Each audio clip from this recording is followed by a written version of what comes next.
Dear all, welcome back again.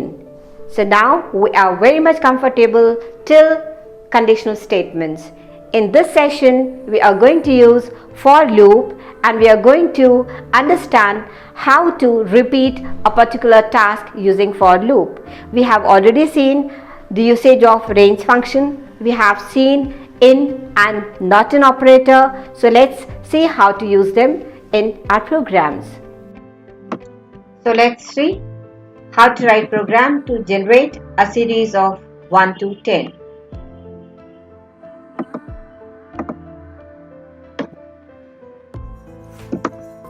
Say for I in range, हमें 1 से लेके 10 यानी हमारा अपर लिमिट 11 होगा और क्योंकि हम एक एक करके आगे बढ़ाएंगे, फॉर लूप टर्मिनेट होता है कोलन से और हम I को प्रिंट करेंगे। जब आप I 1 से 11 बोलते हैं, इट मीन्स कि एक कलेक्शन बनता है 1 से लेके 10 तक का, क्योंकि आप हमेशा ध्यान रखेंगे कि जो भी आप अपर लिमिट दे रहे हैं उससे एक कम वैल्यू तक ही आपका कलेक्शन बनता है। तो जब आप 1 से 11 बोलते हैं तो ये 1 से 10 तक का कलेक्शन बनेगा। अगर आपने यहाँ 10 दे दिया, जबकि आप प्रिंट करना चाहते हैं 1 से 10, लेकिन ये प्रिंट करेगा 1 से 9, क्योंकि जो भी आपकी अपर बाउंड वैल्यू होती है उससे एक कम तक का ही कलेक्शन बनता है। So if I want to print from 1 to 11, it means my upper bound value should be 11. And हम अगर ये नहीं भी देते हैं, क्योंकि by default हमारा थर्ड ऑप्शन स्टेप वैल्यू जो होता है वो 1 होता है, बट लेट्स सी अगर हमने दे दिया तो भी कोई प्रॉब्लम नहीं है। हम प्रोग्राम को सेव करते हैं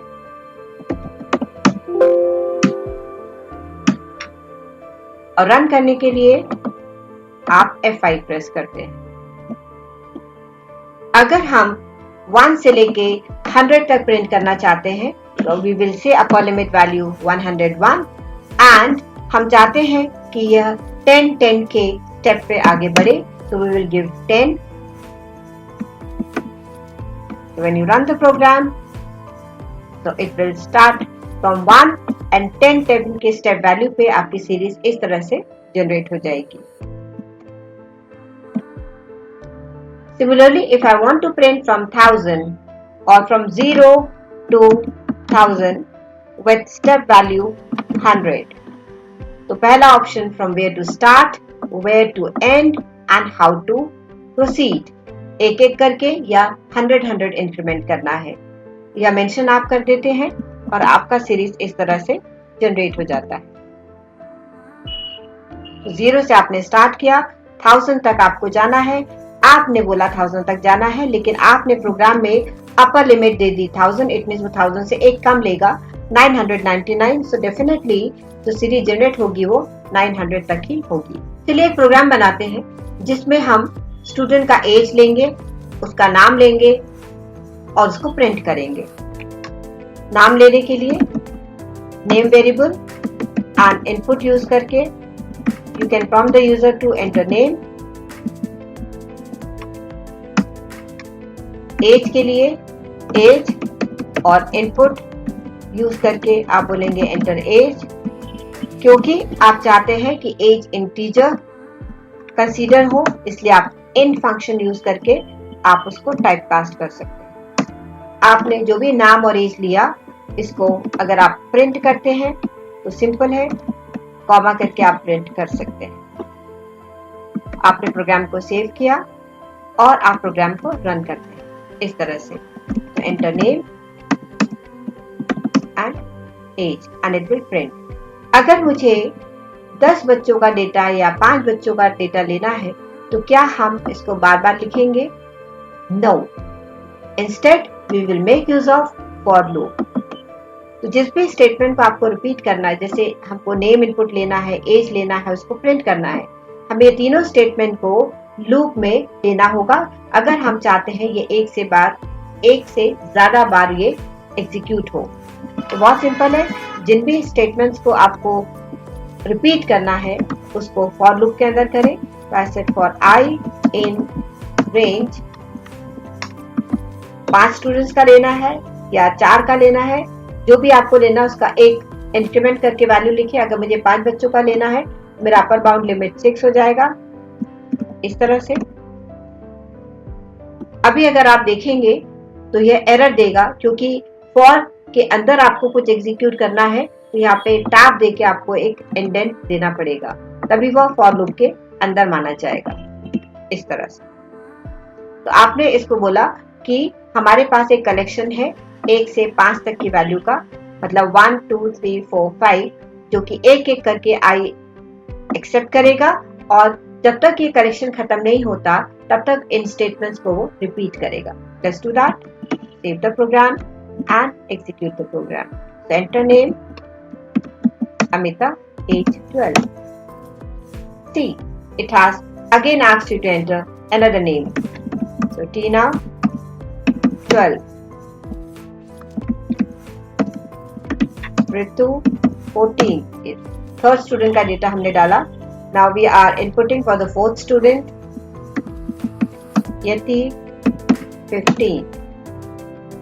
After this, it should come out of the loop because हमने 1 to 5 का कलेक्शन क्रिएट किया है, तो ये जो लूप है ये सिर्फ 5 बार ही रिपीट होना चाहिए। हम ऑलरेडी 1 2 3 4 और 5th स्टूडेंट का नाम यहाँ डालने वाले हैं। And exactly it has happened. So not only to generate a series, we can make use of for loop to repeat few statements number of times. आपको याद होगा हमने एक प्रोग्राम बनाया था जिसमें हम स्टूडेंट का नाम, एज ले रहे थे। अगर एज 18 से ऊपर है तो हम वैलिड वोटर बोल रहे थे, एल्स हम कह रहे थे कि वो वोट नहीं कर सकता। Let's make the same program once again. To accept the name, input, enter name, to accept the age,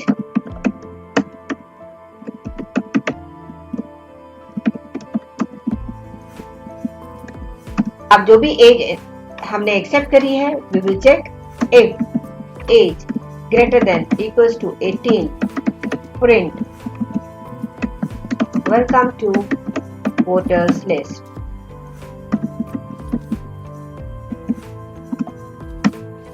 और अगर वो नहीं है, else print sorry। जब हम इसको सेव करके रन करते हैं, हमने नाम डाला और एज डाला, इसने प्रिंट तो किया जो हम चाहते थे, वेलकम टू वोटर्स लिस्ट। लेकिन अब अगर मुझे दूसरे कैंडिडेट का लेना है तो मुझे प्रोग्राम दोबारा रन करना पड़ेगा। और जब हमें ये काम दोबारा करना ही है, 5 या 10 बार करना ही है, तो why not to make use of for loop to iterate these statements. ये एक्चुअली हमें पूरा ही रिपीट करना है, इसका मतलब ये पूरा ही फॉर लूप के अंदर आएगा। तो जिस भी स्टेटमेंट्स को आप इटरेट करना चाहते हैं या रिपीट करना चाहते हैं, वह आप फॉर लूप के अंदर वाले ब्लॉक में लिखें। तो फॉर आई इन रेंज, हम 5 वोटर्स का ले रहे हैं या 50 का ले रहे हैं या 500 का ले रहे हैं, डिपेंड करता है हमारा रिक्वायरमेंट क्या है। So let's try this with 5, यानी 4 ही लेगा। अगर हमें 5 कैंडिडेट का लेना है तो अपर लिमिट हमारी 6 होना चाहिए।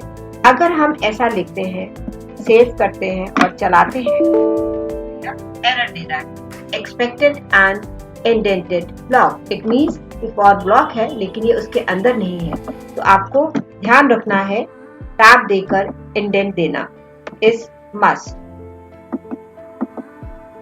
इस तरह से टैब की प्रेस किया आपने और ये इसके अंदर आएगा। You need to be very careful while writing the statement this way.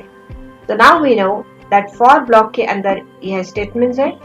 if के अंदर टैब देके आपने इसको इंडेंट किया है, it means this is part of if का true block, and ये जो इंडेंट दिया है it means this is part of false block of if statement. Now it's perfect. Now let's run it. Say A 12. So 12 is less than 80, so sorry. Now it's asking for another name, say B, I said 19. Welcome to voters list. Now the third name, it is accepting from us. C, age, say 22. Welcome to voters list. Now the fourth candidate, D, say 13. Sorry. Now another name, say Manila, age 25, and here we go. So we have entered the data of 5 candidates repeatedly using for loop. So this is how you can make use of for loop to either generate a series or to repeat a task. Excellent. So now you are very good in conditional statement as well as in iteration statement, that is for loop construct. So we have practiced whatever we have learned in our previous sessions, and we are very much ready to move ahead in the syllabus. Our next video will be based on the second construct of iteration, that is while loop. Thank you for watching. Stay tuned with us.